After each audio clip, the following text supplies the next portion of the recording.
The original Star Wars restoration will get an official theatrical release. This comes from geeksandgamers.com from our good friend Alex Gurzo over there. The original Star Wars is coming back to theaters and not one of its altered special edition versions. For the 50th anniversary of Star Wars Episode 4 A New Hope in 2027, the film will be presented as it was originally aired in 1977 theatrical release in a newly restored version on February 19th, 2027. Guys, George Lucas has sat back for a lot of stuff that Disney has done. Rey, The Acolyte, and he said nothing, right? This might be the thing that gets George Lucas to actually be like, no! Because George Lucas notoriously hates this cut and does not want it to see the light of day. So that's very interesting because they are kind of going against the what would George do kind of thing that Kathleen Kennedy has always said. According to StarWars.com, the theatrical version will play in theaters for a limited time. When it's released in the way it was released in 1977, that means it will not have the words "Episode 4: A New Hope" above the opening crawl of the film, this was added in a 1981 re-release after Episode 5 appeared in the opening crawl of The Empire Strikes Back. When it was first unleashed on the world on May 25th, 1977, it was just called Star Wars.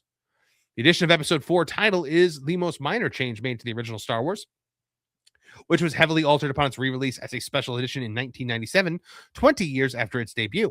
This new version included inserted characters and creatures via emerging CGI technology and reinserted scenes like Han Solo's meeting with Jabba the Hutt, in which Jabba is rendered with CG as the scene was originally filmed with a human actor as the crime lord before Lucas had conceived Jabba's grotesque appearance. But perhaps the most infamous alteration is a change to Han Solo's showdown with bounty hunter Greedo that shows Greedo firing his weapon at Han before Han blows him away. Whereas in the original version, Han smokes Greedo before the Rodian ever even knows what happened. Even more changes were added in subsequent home video releases. So opinions on the changes vary, with some Star Wars fans being okay with them and even liking them. Lauren Connor is one of those people who actually likes a lot of the changes made to this. He likes the Jabba scene, for example. I don't think anyone likes the Greedo shooting first thing, but while others consider them a sacrilege. For many younger fans, the special editions are the only versions of the original trilogy they've ever seen, as the original cuts haven't been released on DVD or Blu-ray, save for very rough versions of them added as extras on one of the DVD releases. The re-release of the theatrical cut will be an important opportunity for them to experience film history and perhaps compare it to the versions of the film they've been exposed to over the years. Guys, here's my question. Does anyone care anymore? Have we hit the apathy stage for Star Wars? Are we there? This is really it's going to take that temperature for sure, because this is the first Star Wars and they're releasing it to theaters. So yeah, we'll see. I like to think that the OG fans are always going to be OG fans and they're going to show up for this. But then you bring up a good point. This could test the waters on where the whole IP sits. I think people will do this. I think people will actually show up for this. It's just a matter of, how long whether they show up again after it. I think this is enough of a gimmick, especially because it's something that George notoriously denied people. So I think that people might actually show up for this one, but as a whole, I think that Star Wars is pretty much dead in the water. I don't think anyone cares anymore. This is not sad. It's not going to get the incredible reception that this should get, because it's monumental in the grand scheme of things. It's a piece of film, not even just for Star Wars. It's a piece of film history, and it's being restored.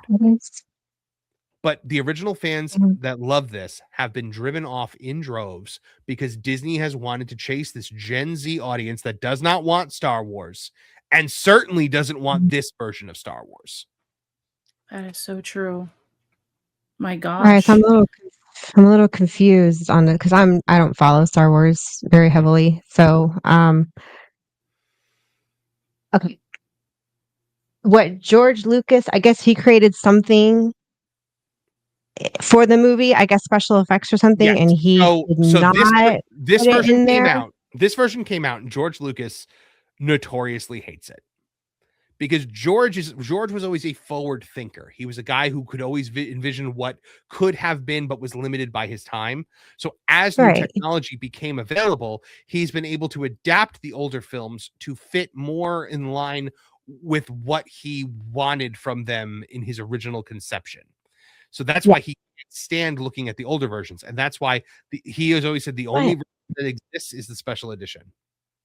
But that's what makes it unique. And no, we've gotten to a point now where retro is in. We're fascinated with even older Mhm. films. And even if it wasn't perfect, that's kind of the point. It I don't know. I don't understand why he would hate it. It is what it is. We are where we are now. And I think anyone would want to see the original, even in its imperfections, because there's a lot of grace there from the audience in terms of, well, this was like the 1960s and 70s when this was put together, and the technology wasn't there, but who cares? It's still a good film. Like,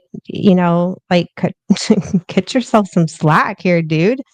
And I don't see why anyone would be opposed. Even a Gen Z person would be opposed to watching this. I'm fascinated. I've never seen what I'd like to watch it. I've actually never seen it on the Yeah, big screen. I'll definitely see it, and I'm sure a lot of people will. It's just a matter of whether or not this is going to be an event the way it would have been even Oh, 10, like even showing 10, up in even costumes and like really yeah, 10 getting all years ago. like crazy even and the 10 hype. years ago. Yeah, even Yeah. 10 years ago before they Yeah. started all of this nonsense. People still Yeah. had this love for Star Wars that transcended the films, that transcended the books, that just transcended media in general. It was a phenomenon. It was the most evergreen property in the history of the world. That's true. And When was now, the last time it was in theaters, Marvin? What year was any Star Wars film in theaters? well, I'm just curious. you mean like brand new, or do you mean re-released? Re-released. Last year we had Revenge of the Sith for its, I believe, 20th anniversary was released. Okay. Oh, I didn't So come out here.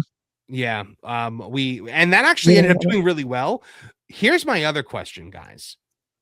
What are the odds that this re-release of Star Wars, the original cut, original trilogy, performs better than The Mandalorian and Grogu? Oh my gosh. I expect that to happen, and then I expect the audience to just kind of scream back at Disney, "Why Mhm. can't you do it right? Why can't you give us what we want?" And you're gonna have a repeat of people just up all arms up in the air, telling Disney what they want. Well, right around the time that Revenge of the Sith was re-released in theaters, we got Skeleton Crew on streaming. And people were looking at the quality of Revenge of the Sith versus the quality of Skeleton Crew and just seeing the divide. That might happen again, where we are going to get The Mandalorian and Grogu, and then, the following year, we're going to get this, and people are going to compare them. Mm-hmm. And then it's not going to be a kind comparison, I don't think. Well, depending on, you never know. Favreau could hit it out of the park. I do have faith in Jon Favreau. I think I do like Jon Favreau. He's a Yeah. tremendous filmmaker. It's just a matter, but he also made The Mandalorian season 3, and that was hot garbage. Yeah, I'm a fan of his work.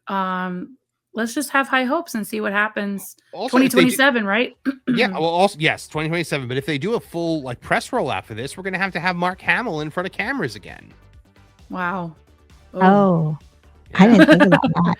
Give that a little food for thought. So I did not think about that. Well, more memes to come.